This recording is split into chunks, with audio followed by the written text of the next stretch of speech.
You are now listening to the Insight Fantasy Sports Podcast.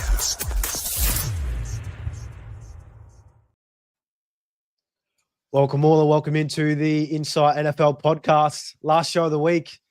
It's time. It starts of the week along with our Week 12 primer.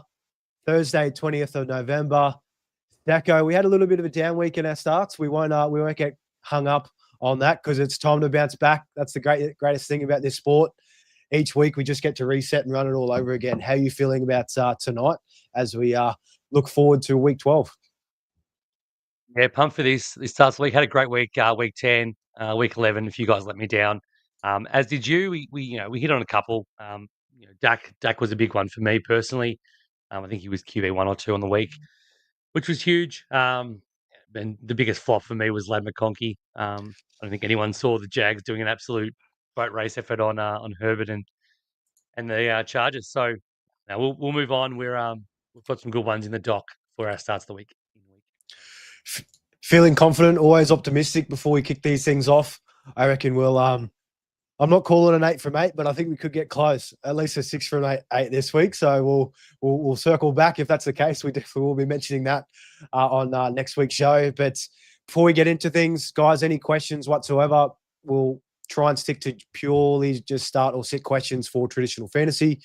Maybe a couple of little SuperCoach trade dilemmas in there, but we'll leave them for last. We'll be able to get to them at the back end of the show. As per usual, before we get into some injuries, we've got a long list to get through. If you did miss our previous shows, SuperCoach Trade Talk, we tied it in with Captain's Huddle, which we normally have a little separate show, but looped it all into the last night's pod, which was a nice little change. Link is in below. We also have a new smaller show dropping first thing in the morning. 6 moves to make for playoffs. We know trade deadline. Some leagues it kind of ended last week. A lot of leagues it's finishing up now. So you've got a lot of, that final week to try and get these moves across the line before we get into the playoffs. Only 6 weeks to go. This is the final stretch and we have to make sure to make those moves. How are you feeling about that one, Secko? I know we had our show, our must-make moves. That link is also in the description below. A lot of those guys still are viable even a week later, but coming off, we've got a banger dropping in the morning. Another week of data always gives us a fresh look, and we've got some guys. I think in tomorrow's episode that you're going to want to get. It's the last sort of time. I think a lot of trade deadlines end sort of on the Tuesday our time this week. So yeah, you want to sort of sit there. And a good thing to do on a Friday night is just sit there and make up a bunch of trades, throw them all at the wall, and see which ones stick. Because that's I know that's how you do it, Mullin. That's how I do it. The best way to get trades done is to just chuck them out there. They may seem silly, but you never know. It can get a conversation started as well. So we'll give some tips in tomorrow's pod on how to approach the trades as well. You will always miss the shots that you don't take in those ones, even though Mav, I'm sure I pester him a lot with the trades I sent through, still waiting to get a deal done. He's just leaving me hanging. But yeah, it's a numbers game at the end of the day. If you can be super active in that trade market and get those deals done to help improve your team, you'll have a massive leg up over the rest of your league mates in that. Because it's a shame a lot of league managers, they tend to dip out this point of the year, which is crazy because this is the most important part. If you want to get those championships and that glory when it's all said and done, you got to make those moves. But Secko, we'll jump straight into the injuries.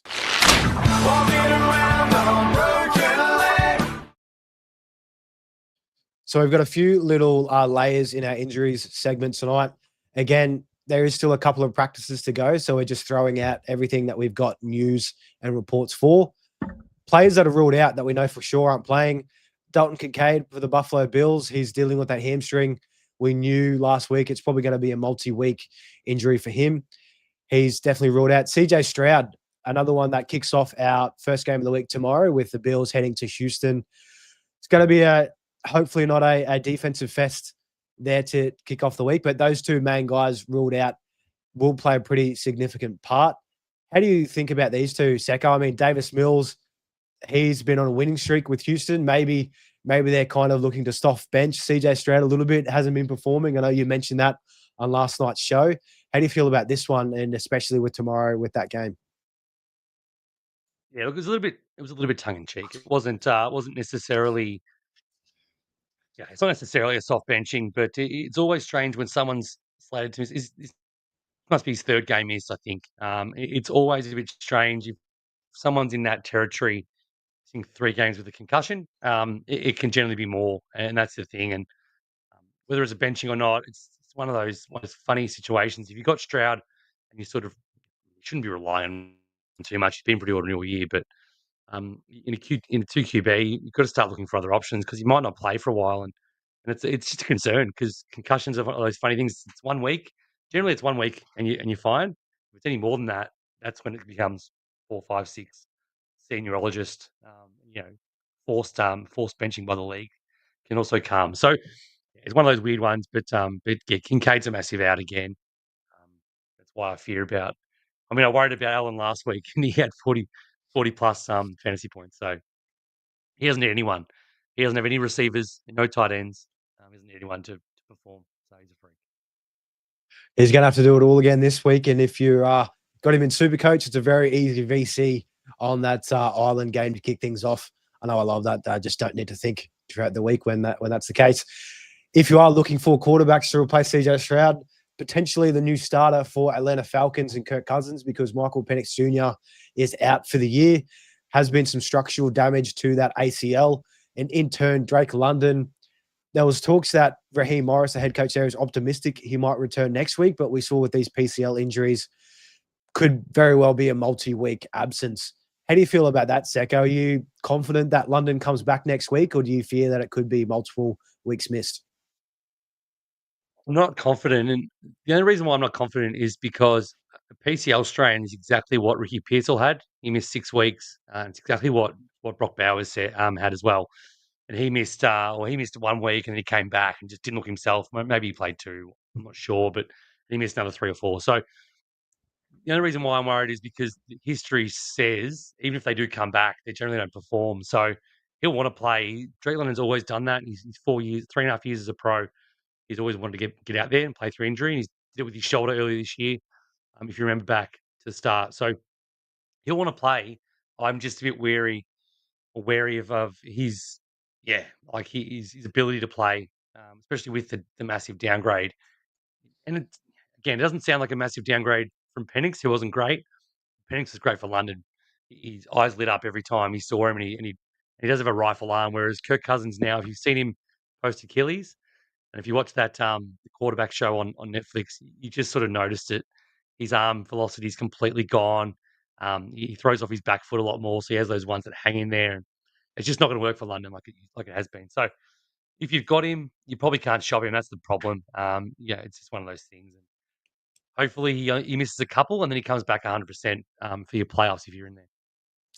It hurts. And, you can't – the only real other person that you can potentially look to pick up, Darnell Mooney. We saw him perform with Kirk Cousins last year.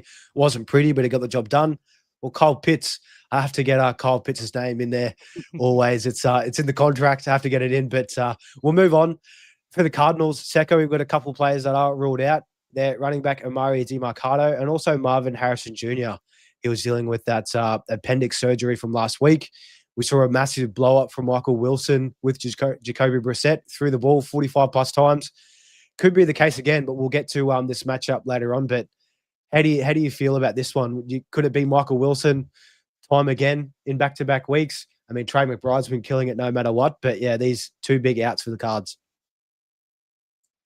We sort of, I think one of us mentioned it this show last week. It's pretty rare to come have what do you call it? Appendix surgery? What do you call it? Appendectomy? That sounds right. I don't know. Made it up. Have one and come back in a week. Like it is still a surgery. It is still quite a big thing to come back. So we sort of foreshadowed he might miss 2 and likely to miss 2. And for Michael Wilson, he went crazy. Brissett's been unreal. They're playing the Jags at home as well. So the Jags take away last week where they did a number on the Chargers, but they don't have an O-line. It's just one of those games where I think Brissett's able to step back, get a good read.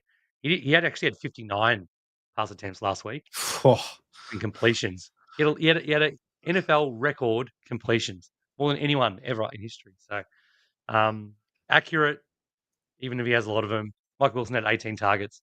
To put that in context, Marvin Harrison's never had more than 7 targets in his life, and Wilson doubled that. So I expect it to happen again. I think it's going to be not again, not that, but a big day by Wilson. If you got him on waivers, well done. Put him in, starting with confidence. Hopefully you watched our Must Make Move show last week. We had Jacoby Brissett in there as a pickup for the stretch run, and he's been lights out and looking to improve on that performance from there. We've got a couple of players to monitor, Secko, some big names. Josh Jacobs, we feared it might have been a gruesome knee injury that kind of ruled him out. It's coming out as a knee contusion. He might still play this week, but definitely want to monitor with how that is. If you do have Jacobs, hopefully you picked up Emmanuel Wilson from waivers to cover that slot. A big name, though, Joe Burrow, he's been a full participant in practice this week. Very surprising. He would have been the only quarterback coming back in a season that required toe surgery for that turf toe to start off the season. Only one out of 20-odd quarterbacks, which is unreal. Just goes to show how committed he is and willing to get back out there. They need him badly. Flacco's also dealing with a little injury himself, but we don't expect him to play this week. It's crazy too. They've paid him all this money. He's their star guy. Why rush him back, especially when they haven't, they're not really in a guaranteed spot for playoffs. But how do you see this with Joe Burrow, Secko? There was talks he was eyeing off Thanksgiving next week. Is that probably where you're leaning to with him coming back this year? Yeah, I think that sounds right. I'd be very surprised if he played this week. I know he's practicing, but I don't think it's the spot. Yeah, I think the thing is, you ask why rush him back? It's him. There's no doubt in my mind that it's him saying you can't hold me back. He's a dog. He wants to be out there. Next week is at Baltimore on Thanksgiving night. Um, pretty sure. Pretty sure it's on the Thursday night game. It's a massive game. He wants his turkey leg. So he'll be out there. I'd be very shocked if he didn't play next week. But having said that, he gets Chase back. If you're savvy enough to find a way to trade for Chase, a team that needs to win this week to have any chance of playoffs, this could be your chance because then you get Burrow and Chase. And if you look back, if you can't remember it, look back at last year's stats from week 12 onwards, what Chase and Burrow did together. So just a little bonus move to make ahead of tomorrow's app. Yeah, if you can find a way to get Chase from someone who desperately needs some help, you can give him a high wide receiver 2 and something else and a piece for it in return. Go and do that because it could be huge. That'd be a massive deal to make this part of the year if you can get in a stud like that with Chase. But that suspension's definitely opened up a window. Try and do that if you can. Jackson Dart, quarterback for the Giants, dealing with concussion protocol, had a limited practice in Wednesday over there in the States, lined up to play, but still tread with caution and monitor. He might still be ruled out. Jalen Warren and Aaron Rodgers for the Steelers, both a chance to play this week. Warren dealing with that minor ankle injury, and Aaron Rodgers dealing with a minor fracture in his non-throwing hand. So you have to wait and see how that plays out. Bucky Irving has been ramping up.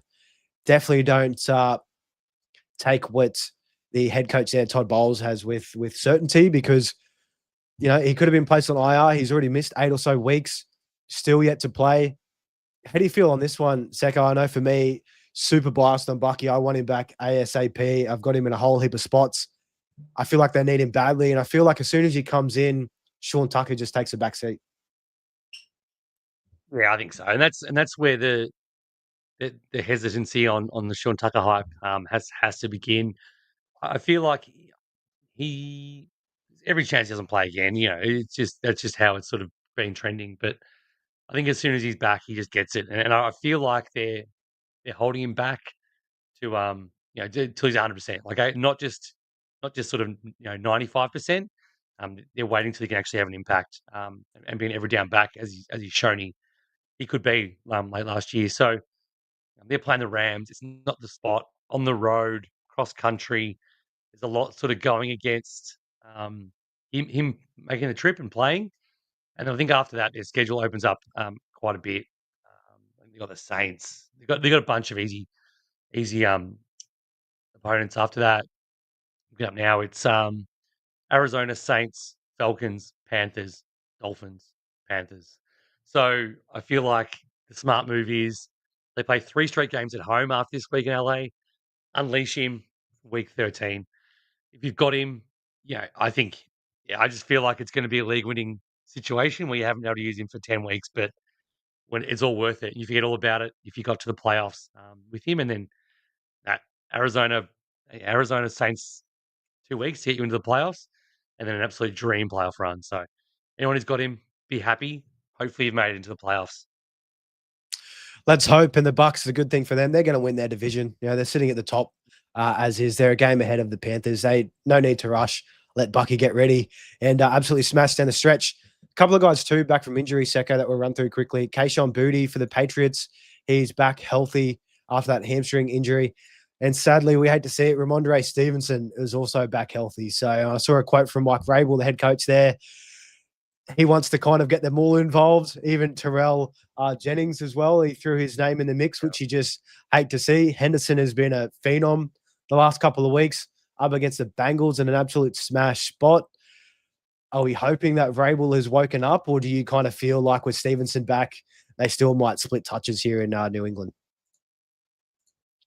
I think they'll split. I think just Henderson's just been better in every metric. So as much as I think Vrabel's from that old school of coaching, um, they still do learn. They still do have analytics guys who sit them in the meetings and tell them what's actually happening on the field.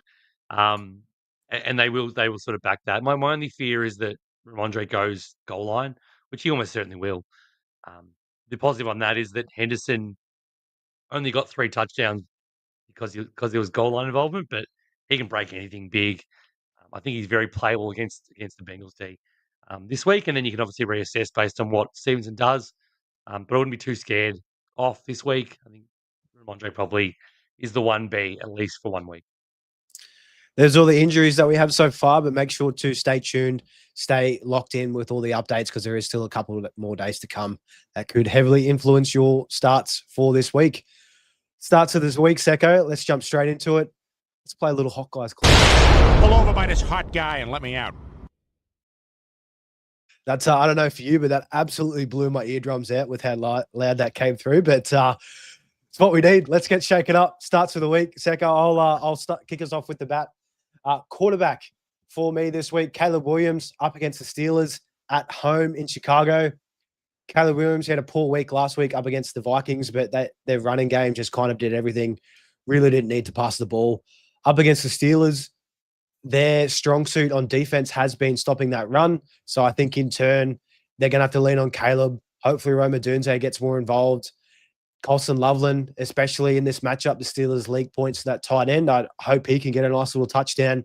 Cole Kmet, throw him in there in the mix. I think Caleb Williams definitely needs to step up in this one for Chicago to keep winning.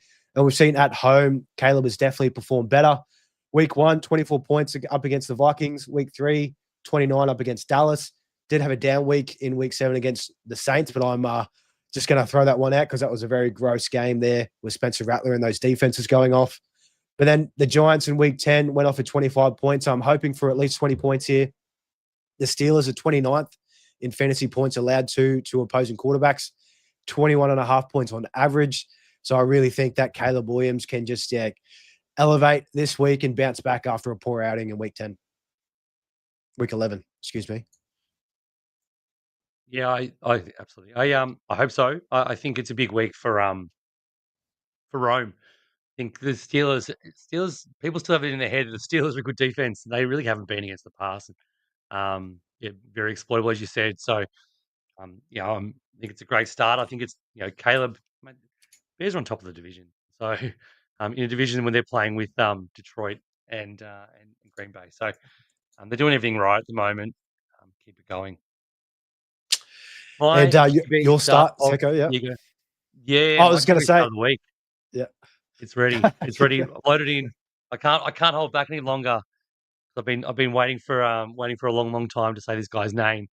It's Brock Purdy, and I almost made him start of the week last week, but I just wanted to watch it 1 week, and I'm glad I didn't because Dak was great last week. But yeah, look, first game back, no signs of his turf toe. issue. It was always the play by Shanahan. They held him back. He practiced for about 3 straight weeks and didn't play. They were happy to have Mac Jones in there, but Brock Purdy's a different beast. He's so consistent. Now he has a full complement of guys. He's just getting better, and he's going to get better and better every week. So if you picked him up off of waivers, or you held him for a bit, I think he's going to be great this week and going forward. But efficient as always, good yards per completion, 3 touchdowns. He only had 26 pass attempts, and that's because the game was over in about the second quarter. McCaffrey went ham again, but they get the Panthers this week, and I think this time of year, late in the season, Panthers haven't had their bye yet. They have to travel across the country. It's one of the longest trips in the game, from Carolina all the way across to San Fran. So they often do. Defenses come out sluggish. It's one of those things. Something to watch. There's not a lot of East Coast to West Coast travel, and vice versa. But when there is, it's a good thing to watch for if you're having a tough start situation or decision. Think about that, because the teams often come out and it's just they just absolutely have their way with them. So and the 49ers need to keep winning. So I think Brock Purdy is the key to that. And you've got Christian McCaffrey leaking out of the backfield to maximise points. And same with George Kittle. So Brock Purdy smash start against the Panthers at home. Love the start. Absolutely love it for George Kittle. And even better for Brock Purdy. The 49ers defense absolutely sucks at the moment. So it's just what we love for fantasy. Absolutely great there with quarterbacks. Rolling on to running backs. I've got a guy here that I was super high on at the start of the year. Been let down heavily. The Zach Charbonnet split and how the Seattle Seahawks offense has been running just hurts. Ken Walker up against the Titans. We've seen the last few weeks, whenever whenever the offense gets within the 5-yard line, they just hand it off to Zach Charbonnet. He gets a touchdown. It's devastating. Ken Walker does all the work. He kind of gets them there. But last week against the Rams in a tough matchup, had a couple of big runs, looked great, looked much better than Charbonnet. 16 for 67 and a score. Also gave you 3 for 44 through the air. And head coach McDonald has come out and is saying, Walker's earned more opportunities in this offense. And I think this week up against the Titans, when they're a heavy favorite, it is away. Not too worried about that, but in a heavy favorite, I think they're nearly 2 touchdowns. Bounce back from last week. I think Ken Walker can go absolutely berserk. So I'm loving him here. Loving him with all the matchup, all the failing leagues that I have at the moment with him on my roster, hoping I can cash back in at this point of the year. I think it's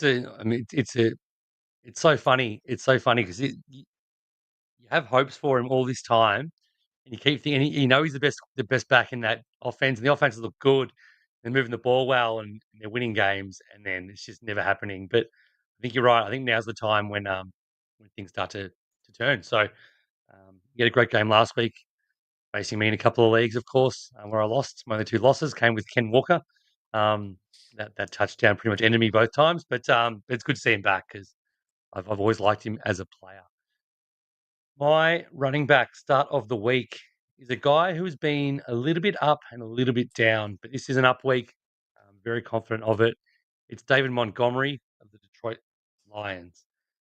Now, the Lions have played 10 games this year. 6 of them have been against great defenses, and 4 of them have been against below average crap defenses. In each of those bad defense games, the Lions have scored 37 plus points.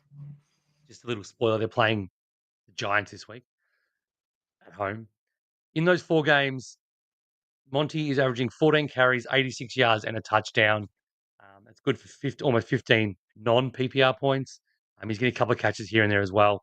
I think he's just a smash play. It's the kind of game where they're up by plenty, everyone gets involved. I feel like it's a Gibbs. It's one of the chances of those sort of Gibbs down games that you get every now and then.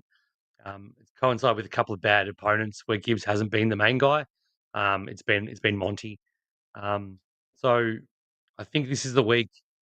I think the good thing about the Lions is they love just running up scores. I don't know what Dan Campbell, what kind of fetish he has for it, but he never does what every other coach in the history of the game's done and take the foot off and just cruise through. If he did, Monty would get even more run. That's fine, but they'll get to a lot of scoring positions. Kind of game where I think Monty can double up. It's a touchdown guarantee, of course, but I think he can double up. So obviously gamble responsibly, but if that's in your reckoning, I reckon it's Monty's game, and I've got full faith in him. dominating. Love it. Touchdown guarantee. I'll make sure to take note of that. Target the Lions off a loss because they absolutely want to give it to weak opponents that week following a tough loss against Philly too. Dan Campbell, he'll come out swinging. Wide receivers, Stephon Diggs for me this week. I've been trying to trade for Stephon Diggs in a lot of places. He is coming up against the Bengals, which is just an absolute smash matchup. Bengals are allowing just under 25 fantasy points to opposing wide receivers. Booty is back on deck, but ramping up with that hamstring injury, I don't think he'll get too much work. He'll be splitting that kind of area too with Mac Hollins. So again, they'll kind of eat from each other. But Stephon Diggs, season high snap percentage last year for him, a very, very sweet 69%, mind you. And in that, he had 9 catches for 105 yards, no touchdown. Just those base stats alone up against the Jets, absolutely love to see it. I think in this game, the Bengals are going to be able to move the ball more so than what the Jets did last week. Could be a little shootout potential. The Pats aren't too good against the pass, besides Christian Gonzalez. So I think Flacco, if he does play, he'll be able to bounce this one back and forth. And I think Diggs, I won't say a touchdown guarantee, but I love him to score up against the Bengals in this one and what could be a big shootout. And it's a massive point total in this one too, which we'll get to later on. Love it. I think, Diggs has been quietly really good. So he's sort of off the radar a little bit in fantasy, which is weird for a guy of his stature. But yeah, I mean, Drake May's cooking. I wouldn't worry too much about Booty being back. He'll be limited snaps and probably time for Hollins to fade away. Although I love Mac Hollins, as I know you do. But Diggs should be good against the Bengals this week. My wide receiver, start of the week, is another Detroit Lion. It's Jameson Williams. Hard to ignore what he's been doing. You said it. You sort of stole my thunder. The Lions off a bad loss. Their record is unbelievable. There's another reason why I think it's going to be a run the score up kind of game. Why I think they're going to score. I think everyone's going to get home. Also, really important to note that Laporta's out. When Laporta's out, Jameson Williams just goes to another level. He becomes that middle of the field area target, intermediate area target, along with Monra, but he just gets a lot more of those looks. And Dan Campbell's calling the plays. Ever since Dan Campbell's come in 2 weeks ago, Jameson's been wide receiver 3 and wide receiver 6 in half PPR scoring. So playing New York Giants back at home after a bad loss, I just think it's going to be wheels up for all Lions. So obviously he's starting a Monra as well, but JMO, Monty, Gibbs, and Monra, everyone can feed this week. And JMO will probably be one of the biggest benefactors. They're all going to eat. Looking at the bookies now, they have them positioned at a 30.5 team point implied total. That's probably the biggest on the week, you'd think, up against the Giants. So I think they cover that by at least 10 points. This could be a massacre this week. If you're a Giants fan, you might want to cover your eyes on that one. Tight end, I am digging super deep with this one this week. It is gross, but this point of the year, if you are looking for a spot start, we've got 4 teams on bye. I mean, Gadsden, you're missing. Dulcich, if you're kind of looking that deep. Zach Ertz, you're missing if you're really scraping that bottom of the barrel. But Chigakonkwo up against the Seahawks. On paper, I really don't want to touch anything to do with this Tennessee Titans offense, but they don't really have anybody else out there to catch the ball from Cam Ward. Ridley, broken fibula, he's out for the year. DK dealing with concussion, he's out for this game. Alec Aomana potentially also out for this one. So it's really only going to be Chig out there catching the ball. And even better, the Seahawks are leaking points up against opposing tight ends. 29th in points allowed, 13.8 fantasy points per game on average to tight ends. So if you are struggling in that position, very good chance Chigakonkwo is sitting on your waivers, just 11% rostered on sleepers. So pick him up and pray that he gets a lot of work, which I think he will in this game because I really have nobody else. But it's pretty gross. Everyone must admit out there, but no, the opportunity's there because they haven't got anyone at the moment. So I've always liked Chig. I think it's going to be great this week against the Seahawks, who pretty good except for against tight ends. My tight end start of the week is one and only Juwan Johnson, New Orleans Saints. He's played 2 full games with Tyler Shuck. That's it. He's averaged 15.6 PPR. points over those 2 games. Now that's elite for a tight end.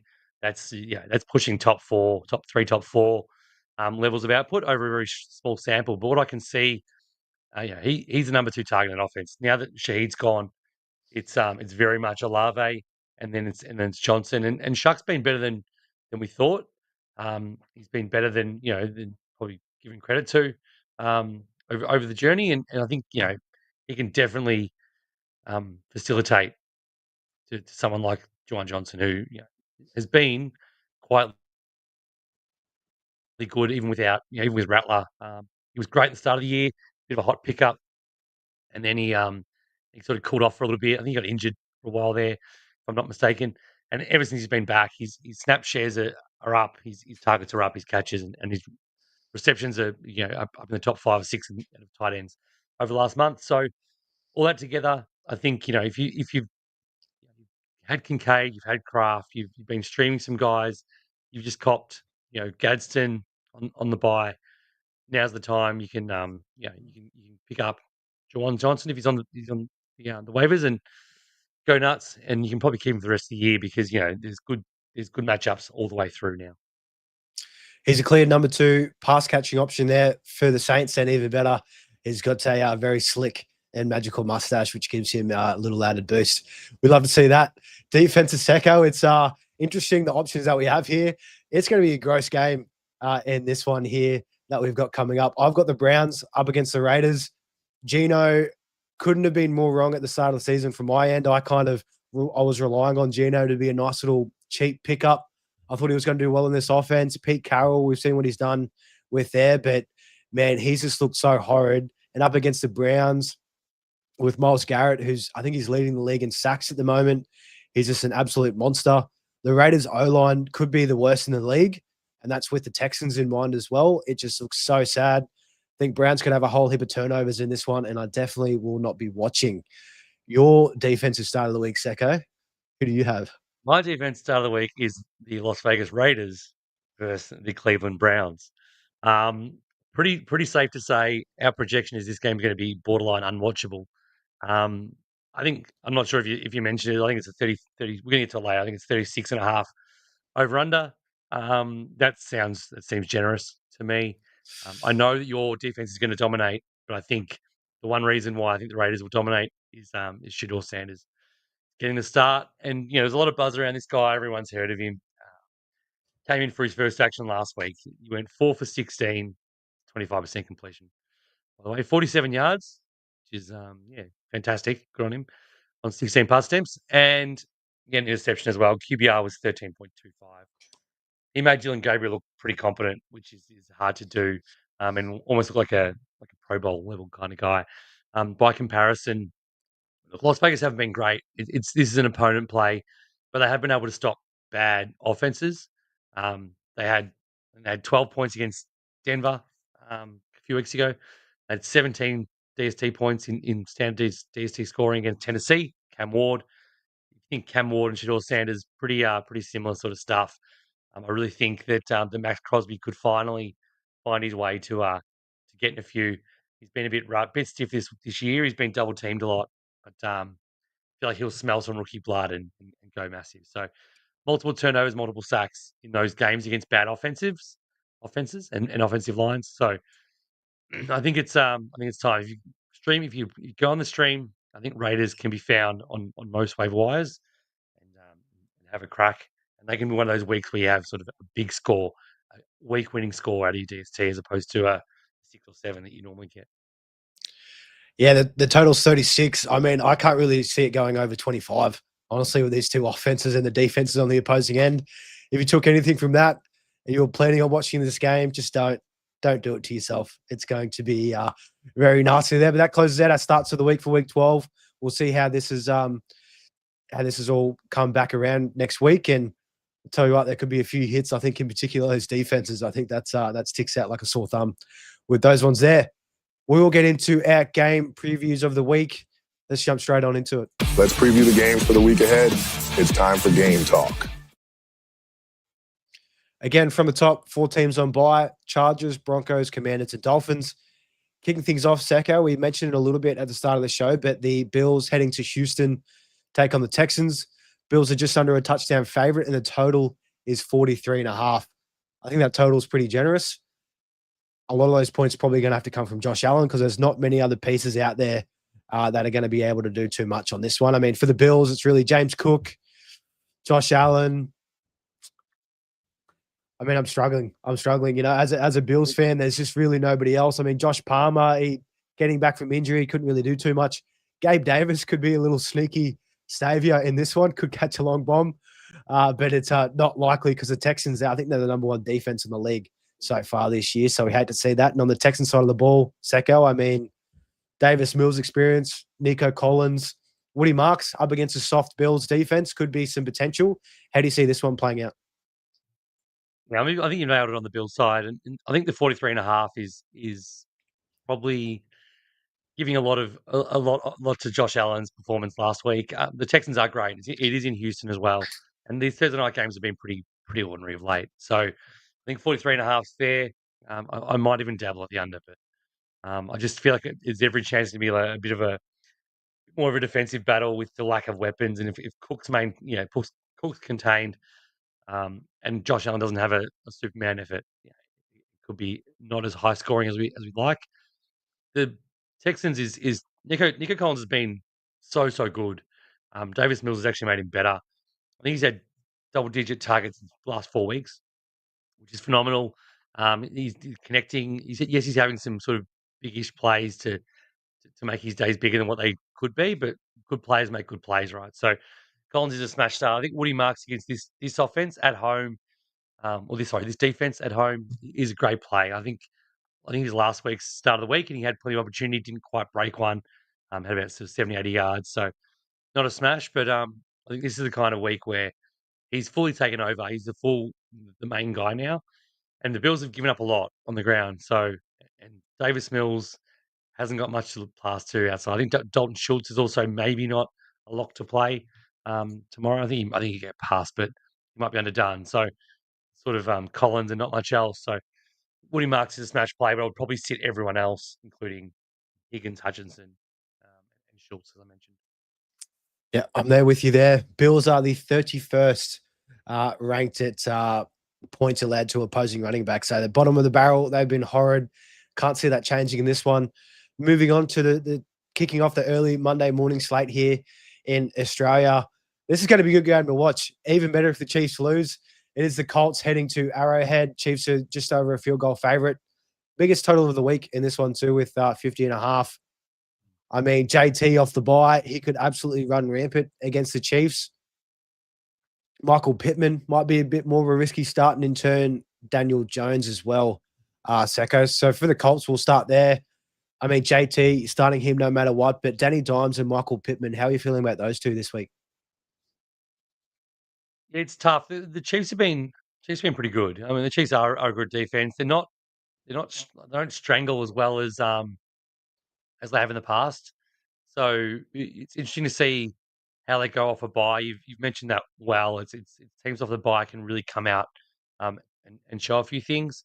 So yeah, I mean, obviously JT's a smash, but I'd definitely start Pittman. As I said, they haven't really been super shut down. Troy Franklin 84 yards last week. Pat Bryant had 82. Sutton had 59 against the Chiefs. There's plenty of yards to go around. Bo Nix has been pretty horrendous. He almost had 300 yards passing. So I think Dimes can get it done with a good mix of JT in there as well. But I definitely wouldn't be pumped for JT to have his regular RB1 week. It's probably going to be a little bit less explosive. But having said that, he'll probably do it again. And he's hoping he does because he's unbelievable. And again, Tyler Warren, you're probably looking to start him again, no matter what. You probably don't have better options out there. I definitely wouldn't be starting Chigga Conquo over him if I had that choice. I'd be rolling with Tyler Warren. Alec Pierce, if you're looking for a high upside play, all it takes is one from him. On the Chiefs side of the ball, Secko, I mean, they've got no real running game. Pacheco is back on deck this week, so I think you can't really touch any of that trio of running backs there. Patty Mahomes, Colts have kind of given up against quarterbacks and wide receivers in turn, but that was before Sauce Gardner really came to town, so we'll have to see how that plays out there. I think Rashee Rice, you start him no matter what. Xavier Worthy, I'd be looking elsewhere if you have other options available. And Kelsey as well, he might be a bit of a risky play. But how do you see it for the Chiefs in this one? I think you're right. Rice is obviously a must start. Mahomes you can't bench. Obviously, you're not going to bench anyway. In a game like this, where it's probably going to be pretty high scoring. Worthy, I just wouldn't. Yeah, Worthy hasn't done. I think he's had more than 30 yards once in the last since Rice has been back. You just can't trust anyone doing that. Um, he's not really even close to start Worthy. Kelsey, I would start. Um, he's getting the job done. Obviously, last week he had 9 for 91 and a touchdown. Probably, I think it was his biggest game of the year. Pretty close to it. He's had a bit of a lull throughout the year, but he's back to being definitely fantasy relevant again. He said, no, we had 99 and 1 2 weeks ago against Washington. So he's been really good the last month. Go back to him. But that's probably it. You can't start running backs out of that. Probably going to be a three-way split, which is not what you want. Moving on, Vikings and the Packers in a nice little divisional game in Lambeau. Packers are just under a touchdown favorite, low 41 total. And we'll start off with the Packers here. I mean, Jordan Love hasn't looked too good the last few weeks, but if Josh Jacobs misses in this one, you'd kind of think they'd probably try and lean on him if they can. Christian Watson, I think you start him. He's probably the number one there. Romeo Dobbs, I think you could probably sneak away with if you're caught in a pinch. If Jacobs doesn't play, Emmanuel Wilson, you can just roll in with him. You'd think the Packers could be leading in this one with that massive favorite that they are. But on the Vikings, Secko, I mean, it's tough. I think the only clear start, Aaron Jones, it's a bit of a revenge game. It's going to be cold in Lambeau. They're going to lean on that run, especially so because JJ McCarthy has been woeful.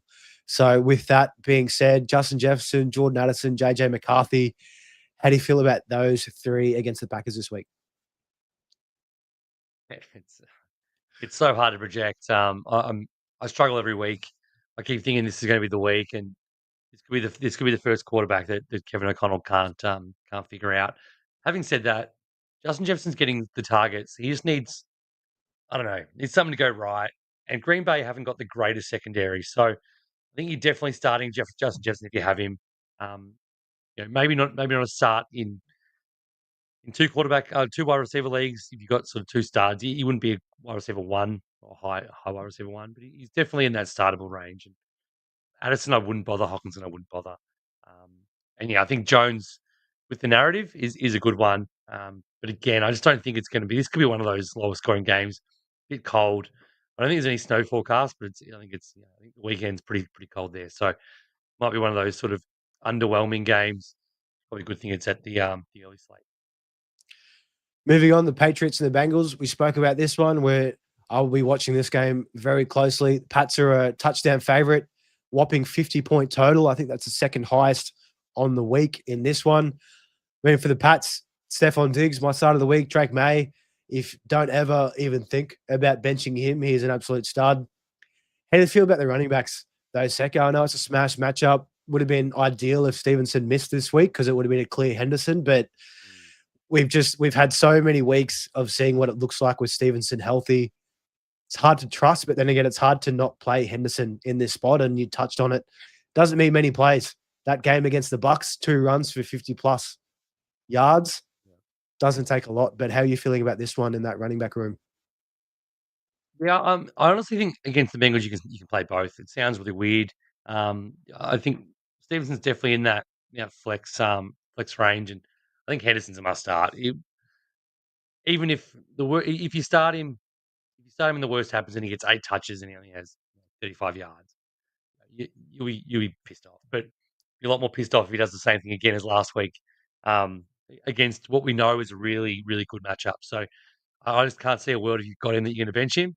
So you can start him with a fair bit of confidence because he's going to get more work than Stevenson. The only problem is goal line, potentially. So, yeah, I would start Henderson definitely, and Stevenson if you've got him, he's definitely startable in this matchup.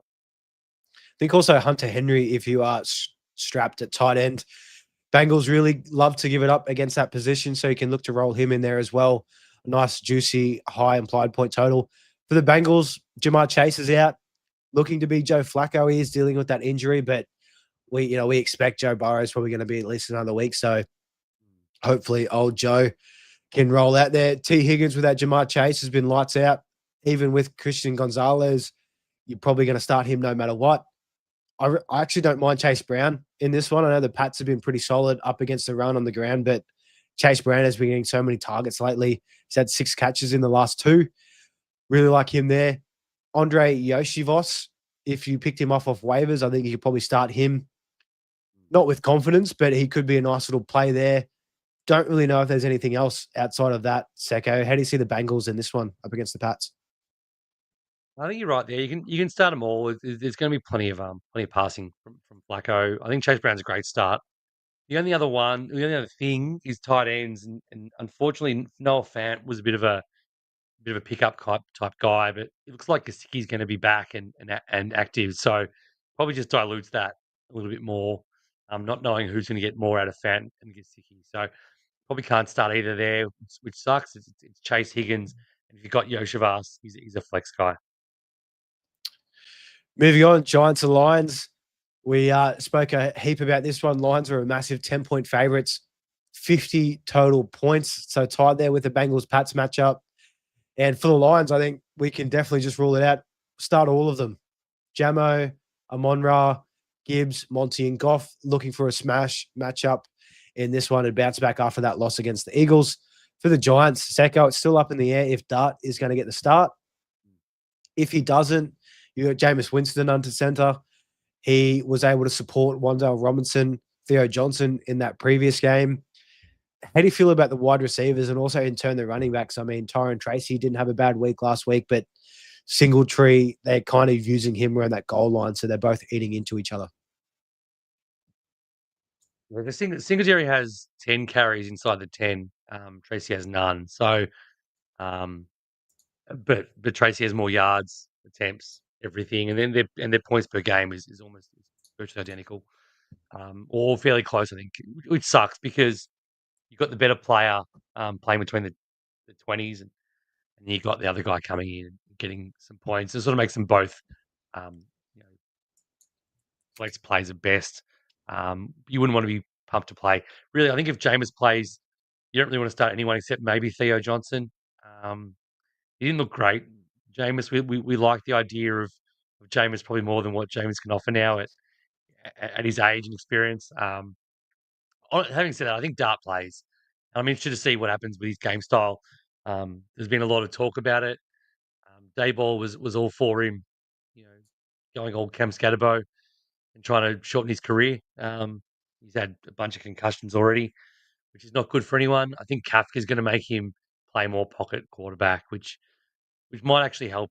You know, Wandale and Slayton. It's probably not going to help Dart as much. So it's almost like this matchup. They're going to have to pass a lot. It could be good for Dart, but it's almost could be a bench all Giants situation. I feel like this is the kind of game where, as we said earlier, off the loss, the Lions could just come out on both sides of the ball and do an absolute number on them.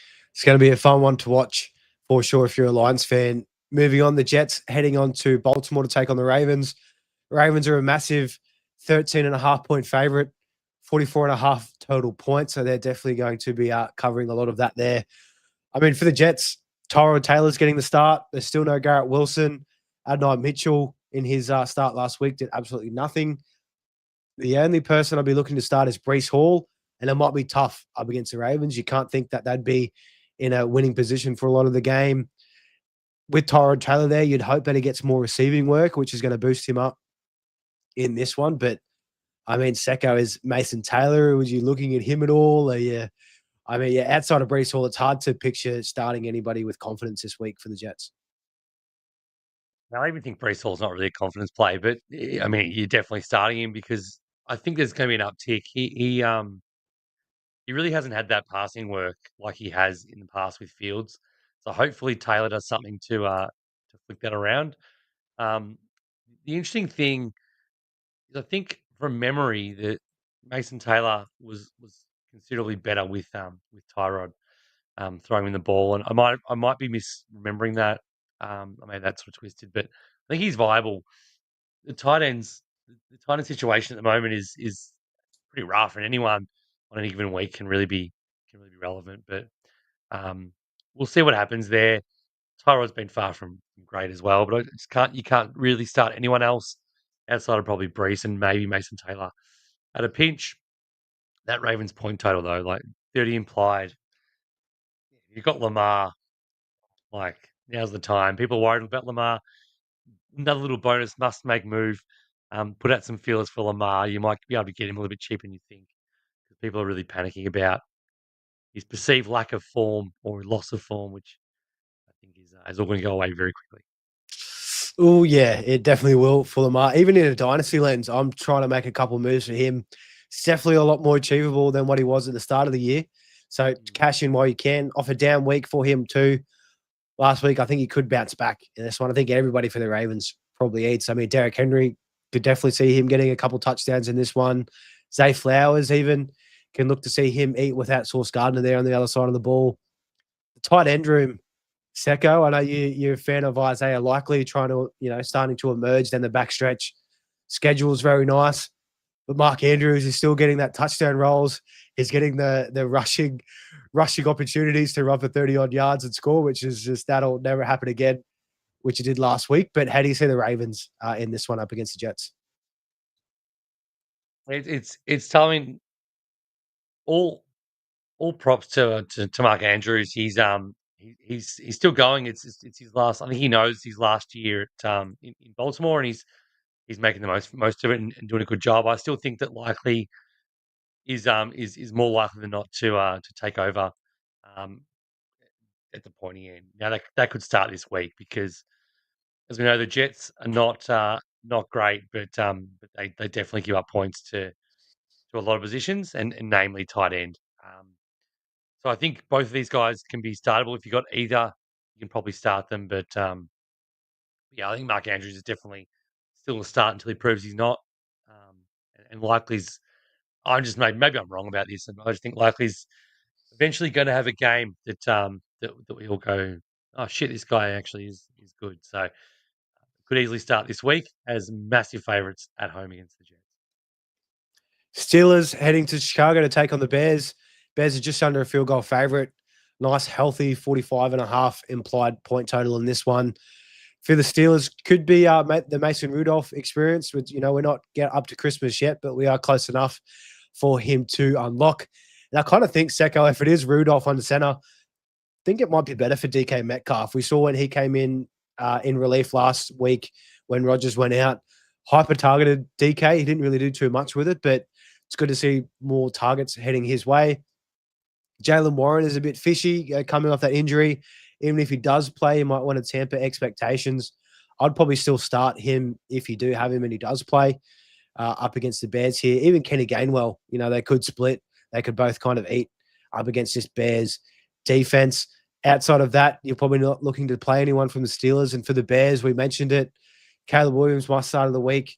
Steelers are very tough up against the run, so you probably want to more so lean on the passing game in that one.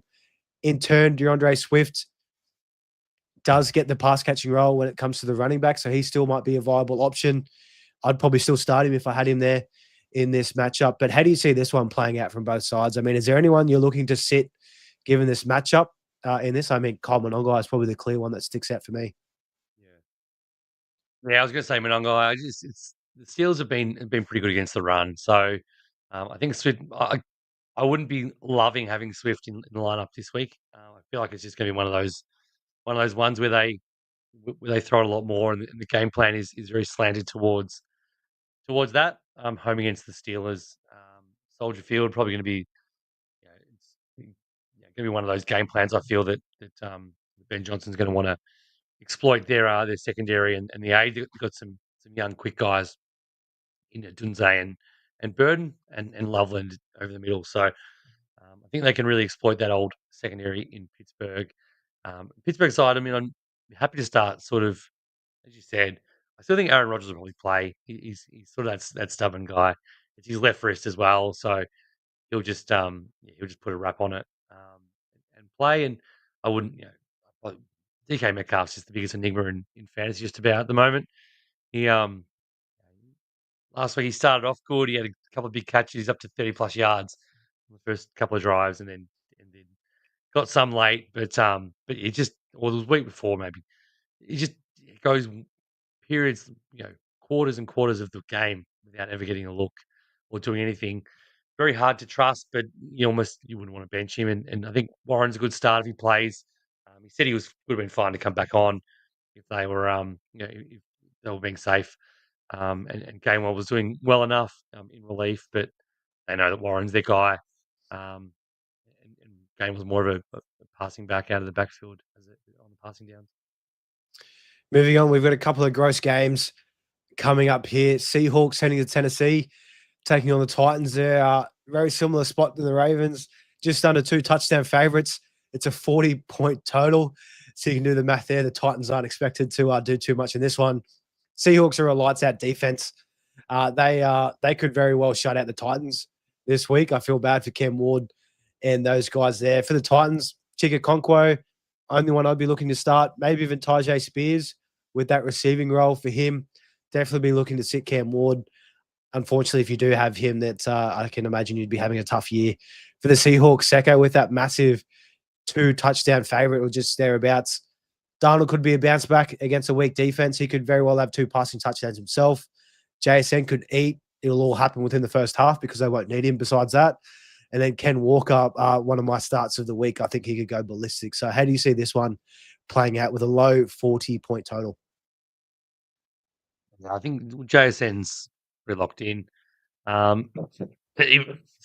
Even in a quarter and a half potentially. It's one of those games happened a couple of weeks ago. They're up by 3 scores in the first 8 minutes. It could happen again, but AJ Barner's a sneaky start. Interested to see what Shaheed does with another week integrated. He was only at 50% snaps last week. And obviously you got Cup and Horton there as well. But was Horton injured? Maybe he's injured. The only problem is your start of the week's great. Charbonnet could still come in at the goal line because they're playing the Titans and they're there a lot. Yep. And that's just the reality. Couple of turnovers, some short fields, and Charbonnet gets the glory. But I think if you've got him, you can start him. You're definitely starting Ken Walker after last week's effort as well, and what Mike McDonald said. So it's one of those situations you can start all Seahawks, bench all Titans outside of Chig, and be sort of happy to do that. Another gross game. We mentioned it. Both of our defensive starts for the week. Browns heading to Las Vegas. The Raiders are favored in this one, minus 4 points there. 36 total, lowest of the week. We'll absolutely blitz through it. I mean, oh God, it's tough. Secko looking at, the running backs. So Raiders, Brock Bowers, you're definitely going to start him. Genty, he's getting more looks in the receiving game, but up against the Browns, going to be super tough. Geno, don't even think about it. Even if you have to play a bench player, play a skilled player, don't even think about starting Geno in this one. It's going to hurt you badly. And for the Browns, it's really only Quinshon Judkins. Shador did not look good. It's come out that he's barely had any reps with the first team, which is surprising, even when it's Dylan Gabriel, a late round pick himself. Why would you not try and give him a bit of look to see how this looks? But maybe this week kind of looks a little bit better. Definitely you think the only way is up after the last performance, but this Browns-Raiders game, not really too much to be said. Outside of Brock Bowers and the running backs, is there anyone else that you might be a little sneaky play? Oh, look, probably not. It's an interesting situation. Genty's far from a must start at the moment. 6 carries for 7 yards against Dallas. Probably says it all. They're just I don't know why they hired Pete Carroll. He's like 78 years old. Like, how can you like? I saw him getting interviewed last week, and he just looks and sounds. I was like Joe Biden being president. It's pretty much the same thing. He's inept. Chip Kelly was a failed. He's offensive coordinator. He's failed multiple times in both NFL and college. So it's a bit of it's just a weird situation. It's a 1 year coaching situation. Just sucks that Geno's thrown his career away by having to do that. You're starting Bowers, you're not touching anyone else. Trey Tucker came through last week with a touchdown. It was against Dallas, though. This is against Cleveland. I just don't like anyone. And it goes pretty much the same on the other side of the ball. Maybe the tight ends for the Browns. I'm not sure you think, Mull, but they're both back in again. Shador could be great. Like he could come out and have 280 and too. Like we don't know that. We don't know with a week of practice and game prep what he can do, but I wouldn't be banking on it this week. I'm steering clear. I'm not taking the risk on any pass catches on the brand side, that's for sure. We need to see it to believe it in this one. Another game coming up. The total is surprisingly high. Jags heading to Arizona. Jags are a field goal favorite. 47.5 total points here. So that's just must be the Jacoby Brissett effect. And maybe in turn, it's the Jags defensive turnover effect. They've been getting plenty of scores on that side of the ball. For the Jags in this one, Secko, I mean, the receivers, Jacoby Myers, if he caught in a pinch, I'd be happy to start him. Brian Thomas is still expected to miss this one. Parker Washington as well, even. You could probably start him in a pinch. For the Cardinals on that side of the ball, they are without their rookie first-round pick or second-round pick in Will Johnson. He's out, so that they should be able to sneak some more through that receiving game. Etienne and Tootin, this kind of running back mashup. We know Tootin's been dealing with a little injury there, but he's been looking like the better back on a per-touch basis compared to Etienne. Etienne's still getting it done with those touchdowns, but how do you see it playing out for the Jags here? I mean, it's a high implied point total. Yeah, you'd expect there to be scores, but I think the defenses might be adding to this total this week. Yeah, it's a weird dynamic in the running back room. I'm just trying to look up the stats, but Tootin, he was the dominant number one for them, but he got injured and missed a fair bit of time, which sort of took away from him looking like he'd taken over. Now he's slated to play this week, so I think if you've got him, you can confidently put in Tootin, especially against the Cardinals. I think the Cardinals are easy to run on. Yeah, the point total, someone knows something with that 47.5. So all I can think is the Jags give up points, except for last week, which is obviously one out of the bag. It's the Chargers, which you mentioned. They've given up 30 plus points the previous 3 weeks. So I feel like they might give up points. The Jags are probably one of those teams where it's hard to start anyone with confidence, especially with BTJ out, Hunter out. Park Washington's done a job. Jacoby Myers came over. Who knows what he's going to be doing? And their running backs look like they're a full committee situation now. So, and Brenton Strange isn't back yet, so they haven't really got a tight end option. So it's rough for the Jags, but someone's going to be scoring points, which we just don't know who yet. It won't be Trevor Lawrence. He's looked absolutely garbage. I'd be looking to sit him. I'd much rather play Jacoby Brissett on the other side of the ball if I had that option. And with that for the Cards, I mean, it's Brissett, McBride, Michael Wilson. We saw what he did with that Marvin Harrison Jr. last week. The running backs, Secko, Amari DiMarcado is ruled out. It's Bam Knight. It's Michael Carter. Are you starting any of those two this week, or are you just trying to look elsewhere if you have to? Even Trey Benson. You think he's back this week?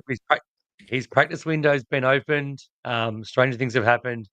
But yeah, you're probably right. It's probably Bam Knight again. Michael Carter's not a real guy in my reckoning. So I think if you've got Bam, you can start him because there's points on offer here, and this could be the kind of week where he has the last hurrah before Benson's back. I think when Benson's back, he's a 3-down back.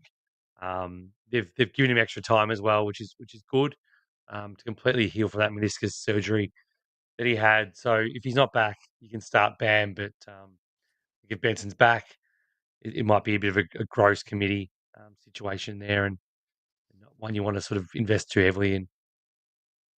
Speaking of gross committees, we've got another gross game here. The Falcons taking on the Saints in New Orleans. Saints are favored in this one, which is just very gross to think of in this divisional matchup. Just under 40 points total. For the Falcons, Kirk Cousins. Here we go. I mean, Bijan, you're probably looking to start. Tyler Algier, you probably think they're going to give him more touches and lean on that running game up against the Saints. I have to say it, Cole Pitts, I'd start him this week if I had to. I'd probably start him over Chigakonkwo in this one, actually. Darnell Mooney in an absolute pinch. But, man, this game's going to be so gross. Secko, and for the Saints, we could probably just roll through. Tyler Shuck, you really hope you have other options at quarterback. I actually don't mind Alvin Kamara this week. He definitely had an uptick in week 10 before they went on bye in week 11. Juwan Johnson, your start of the week. Chris Olave, those kind of three, I think you can start on the Saints. But, I mean, Is there anyone else that we're kind of missing? I mean, under 40-point total, no Michael Penix Jr., no Drake London. It's going to be a hard watch. Yeah, hard watch. You said Pitts is playable. I think if Cousins it might help Cousins out because he's a bigger guy. He doesn't have to win with speed. He can just get to a spot, sit down, and get all the catches. Yeah, as I said, as you said, and I said earlier, Juwan Johnson's a great play. I think this week, Saints favourites for the first time all year. This could be the kind of game when you're on red zone and they're showing it a lot because there's offense, a lot of offense going deep in drives because these defenses both haven't been great. So yes, it's gross, but again, someone's going to be scoring points. So have to try to identify who. There's a few starters there. I think Bijan is the guy, and Kamara can have a game because they're going to be up at some point. I think they're going to be up. I think they're going to win this game pretty comfortably. Just because Shuck is proving he can do it against so teams at the moment, and I think Cousins is a bit past it. But Bijan is the start, and I think Kamara they're probably the two strongest starts of all skill players outside Juwan Johnson's mustache. It's a great mustache of that and Secko. I've got to segue a little bit here. I know the Falcons gave up their first overall or their first round pick next year to your Rams. How good are you feeling about that? I mean, it's projected top 10 at the moment. That's just like, that is one of the greatest heists of the decade. That's just absolutely unreal for your Rams there.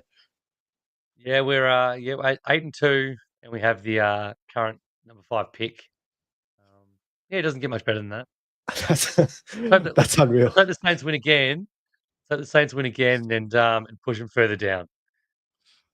Oh man, that's absolute siege. You hate to be a Falcons fan at this point of the year. Kirko Chains, maybe he can bring some life back in. Not likely.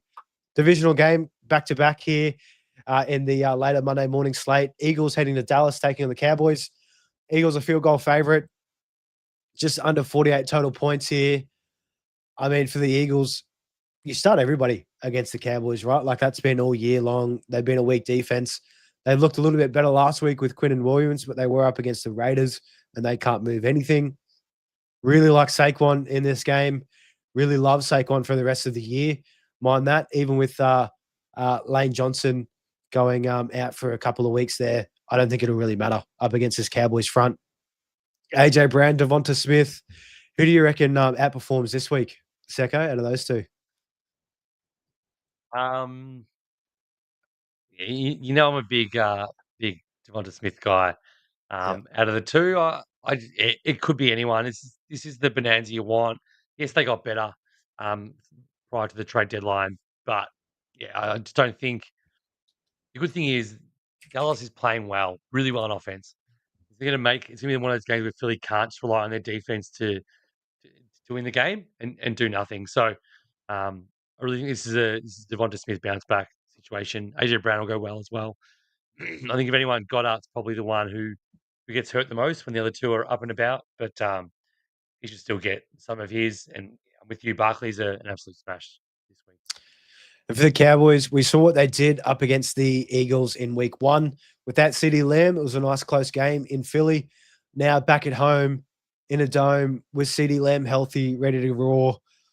I don't know. I have a sneaky feeling the Cowboys might pinch this one. I don't know if that's crazy, but yeah, I think that Eagles offense has just been pretty woeful lately. I know the Cowboys defense in turn is also woeful, but I know the Cowboys, they've been rolling. George Pickens has been pretty lights out coming off the bye. Dak Prescott's looked really good.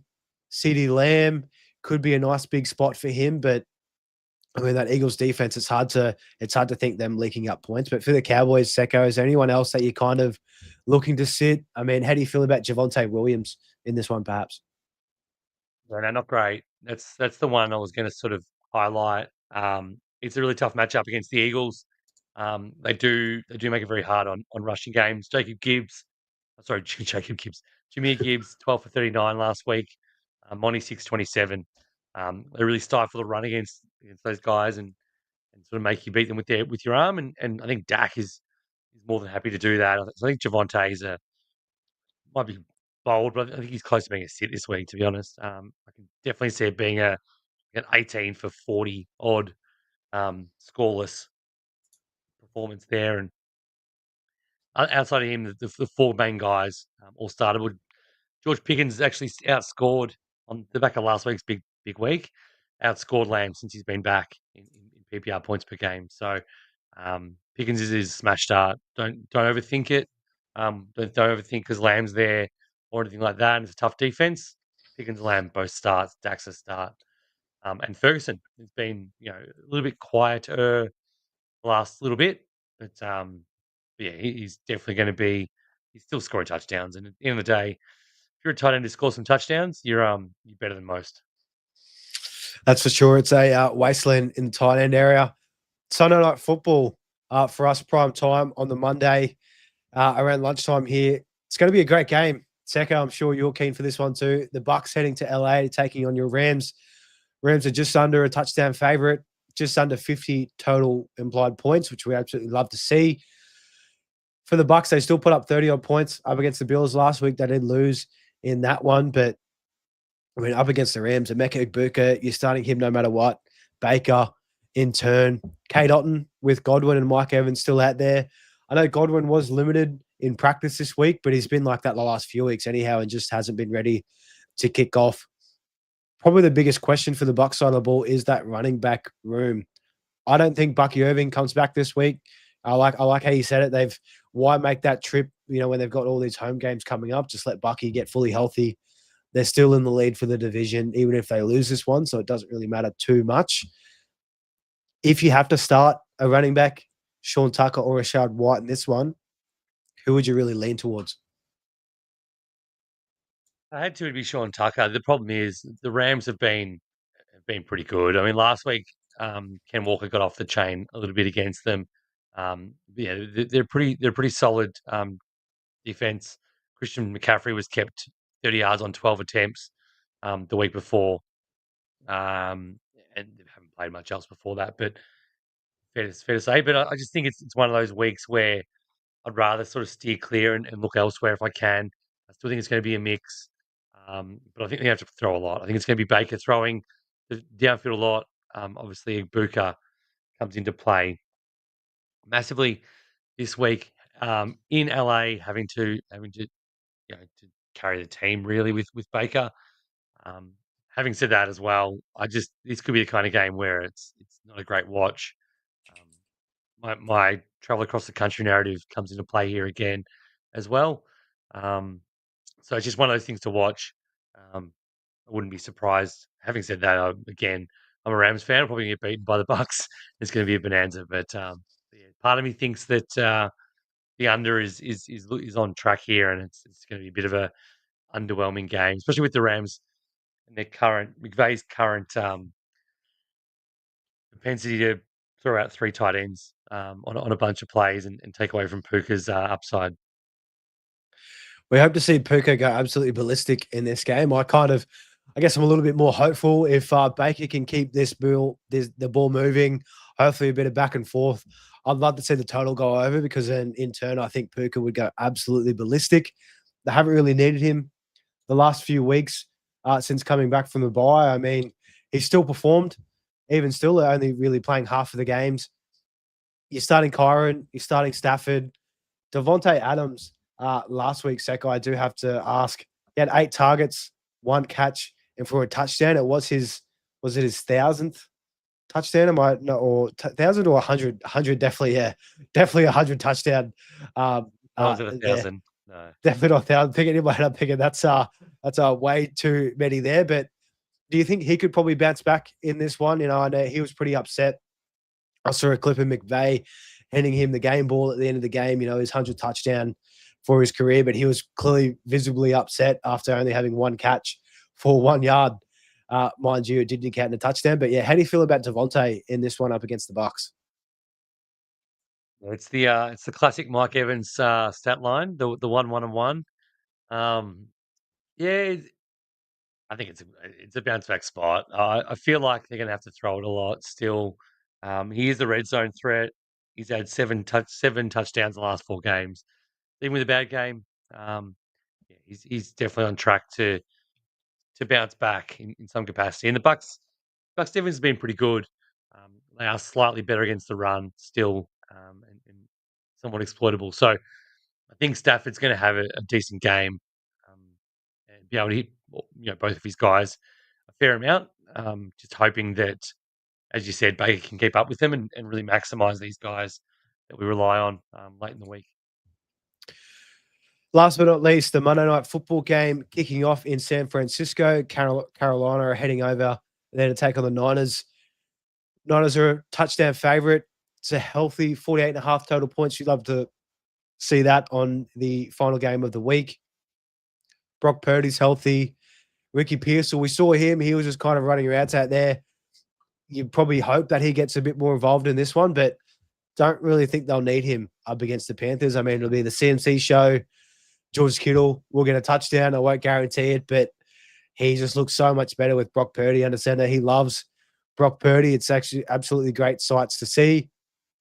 For this 49ers team, Secko, I mean, Juwan Jennings, are you looking to start him in this one, or would you kind of lean more so Pearsall after he's had a week under his belt after coming back from injury? I love Pearsall. I think we're in a slightly different 49ers ecosystem than we were when he was dominating the first month of the year before he went down. I'd want to watch Pearsall and see exactly what happens and see now that Kittle's back, McCaffrey's back, and Jennings is back fully fit as well, to see what his sort of target share is and snap share and most importantly, first read share. That's the worry is there is that he's obviously not part of the game plan this week, just gone with six targets to each of the other bloke. So yeah, Kittle's a smash. Jennings, I would start. Jennings has been pretty solid, and now he's got Purdy to do that hyper accurate quarterback to get him the ball in his spots. He's that tight area guy a lot of the time, and Purdy's the perfect guy to get him the ball. But yeah, he's coming off. He's had 41, 71, 54, and 2 touchdowns over the last 3 weeks. I think Jennings is a good start. And probably just bench Pearsall and see what his involvement's like, and then hopefully start him next week as he gets an uptick. Well, I can see this being a game where the 49ers just absolutely smash, pretty much contribute to the over all by themselves with sort of high 30s or 40. On the Panthers, Secko, I might be a little bit more optimistic than you on this because I think the 49ers defense is just so horrid. But I mean, Ted McMillan absolutely smashed up. We saw his kind of breaking out game last week, that 2 touchdown in overtime there up against the Falcons. Massive yardage. He's been elite in terms of usage this part of the year in his rookie season. Definitely starting Tet up against a weak 49ers defense. Rico Dowdle, he looks to be healthy. Again, another week away from that injury that he sustained a couple of weeks ago. I'd start him. Chuba Hubbard, you can't start. He's definitely taken a back seat. Sad to see they paid him all this money, but Rico's just better. Can't do anything about that. And in turn, I think you can probably start Bryce Young, not only because of that defense, but I'm definitely with you on the 49ers going to be rolling in this game. They're going to have to pass a whole heap. I don't think he'll throw for another, I think he had 400 yards or something last week up against the Falcons. 48. Yeah. Absolutely unbelievable. Definitely a Falcons thing to give up that much to Bryce Young, but those 3 and Tet, Rico, and Bryce, they're really the only ones I'd be looking to start.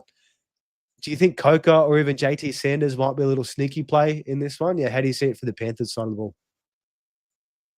It was good to see Coca get more involved for the first time. Leggett also got a touchdown and some catches, but I would actually look to start in an absolute pinch. But to your point, they're going to be throwing a lot, and I agree.